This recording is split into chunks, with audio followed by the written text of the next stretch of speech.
শেখ হাসিনা পালিয়ে যাওয়ার আগের দিনও গণভবনে কোটি কোটি টাকা ছিল। কয়েকজন কর্মকর্তা এই টাকার দায়িত্বে ছিলেন।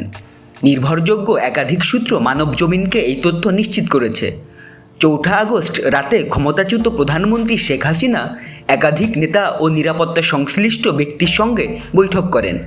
এই সময় টাকা বিলি বণ্টন করা হয়। সর্বশেষ বৈঠকটি হয় তার সবচেয়ে ঘনিষ্ঠ ৫ জন নেতা ও কর্মকর্তার সঙ্গে। এর মধ্যে ছিলেন আইনমন্ত্রী আনিসুল হক, জুনায়েদ আহমেদ পলক ও মোহাম্মদ আলী আরাফাত।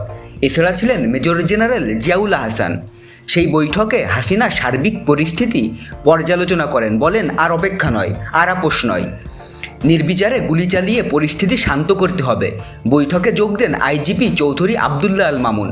মানবজমিন জানতে পেরেছে, বৈঠকে আইজিপি জানান, পুলিশের পক্ষে আর সম্ভব হচ্ছে না। একদিকে গুলির সংকট, অন্যদিকে জন উপস্থিতি প্রতিনিয়ত বাড়ছে, গুলি করেও থামানো যাচ্ছে না। যদিও এ সময় শেখ হাসিনা আইজিপির প্রশংসা করেন, তবে সবার কথা শেষে সাবেক প্রধানমন্ত্রী ক্ষিপ্ত হয়ে বলেন, তোমাদের দিয়ে কিচ্ছু হবে না। আমি সেনাবাহিনীকে বলবো গুলি করতে, কারফিউ আরও কঠিন করতে। সেনাবাহিনীর তরফে আগেই জানানো হয়েছে কোনো অবস্থাতেই তারা গুলি করবে না।